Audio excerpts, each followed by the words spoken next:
L'Exode, chapitre 14. L'Éternel parla à Moïse et dit, Parle aux enfants d'Israël, qu'ils se détournent, et qu'ils campent devant Pi-Hahiroth, entre Migdol et la mer, vis-à-vis de Baal-Tséphon. C'est en face de ce lieu que vous camperez, près de la mer. Pharaon dira des enfants d'Israël, Ils sont égarés dans le pays. Le désert les enferme. J'endurcirai le cœur de Pharaon, et il les poursuivra. Mais Pharaon et toute son armée serviront à faire éclater ma gloire, et les Égyptiens sauront que je suis l'Éternel. Et les enfants d'Israël firent ainsi. On annonça au roi d'Égypte que le peuple avait pris la fuite. Alors le cœur de Pharaon et celui de ses serviteurs furent changés à l'égard du peuple. Ils dirent, Qu'avons-nous fait, en laissant aller Israël, dont nous n'aurons plus les services? Et Pharaon attela son char, et il prit son peuple avec lui. Il prit 600 chars d'élite, et tous les chars de l'Égypte.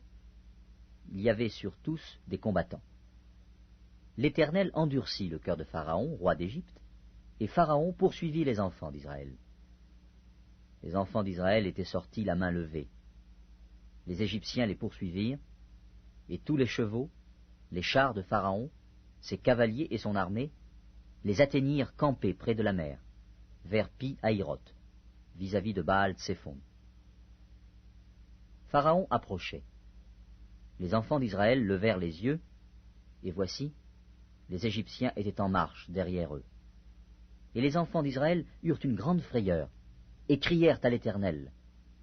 Ils dirent à Moïse, N'y avait-il pas des sépulcres en Égypte, sans qu'il fût besoin de nous mener mourir au désert? Que nous as-tu fait en nous faisant sortir d'Égypte? N'est-ce pas là ce que nous te disions en Égypte? Laisse-nous servir les Égyptiens, car nous aimons mieux servir les Égyptiens que de mourir au désert.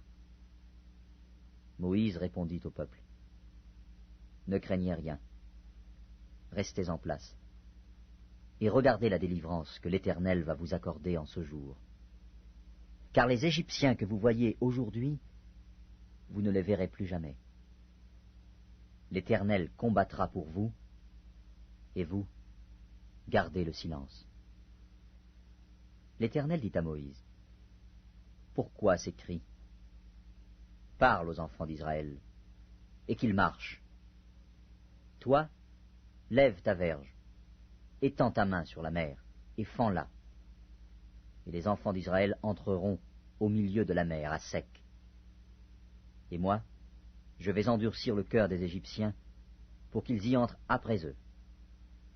Et Pharaon et toute son armée, ses chars et ses cavaliers, feront éclater ma gloire. Et les Égyptiens sauront que je suis l'Éternel, quand Pharaon, ses chars et ses cavaliers auront fait éclater ma gloire. L'ange de Dieu, qui allait devant le camp d'Israël, partit et alla derrière eux. Et la colonne de nuée qui les précédait partit et se tint derrière eux. Elle se plaça entre le camp des Égyptiens et le camp d'Israël. Cette nuée était ténébreuse d'un côté, et de l'autre, elle éclairait la nuit. Et les deux camps n'approchèrent point l'un de l'autre pendant toute la nuit. Moïse étendit sa main sur la mer, et l'Éternel refoula la mer par un vent d'Orient, qui souffla avec impétuosité toute la nuit. Il mit la mer à sec, et les eaux se fendirent. Les enfants d'Israël entrèrent au milieu de la mer à sec, et les eaux formaient comme une muraille à leur droite et à leur gauche. Les Égyptiens les poursuivirent, et tous les chevaux de Pharaon, ses chars et ses cavaliers, entrèrent après eux au milieu de la mer.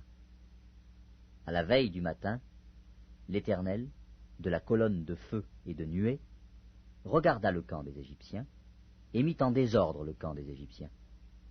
Il ôta les roues de leurs chars, et en rendit la marche difficile. Les Égyptiens dirent alors, Fuyons devant Israël, car l'Éternel combat pour lui, contre les Égyptiens. L'Éternel dit à Moïse, Étends ta main sur la mer, et les eaux reviendront sur les Égyptiens, sur leurs chars et sur leurs cavaliers.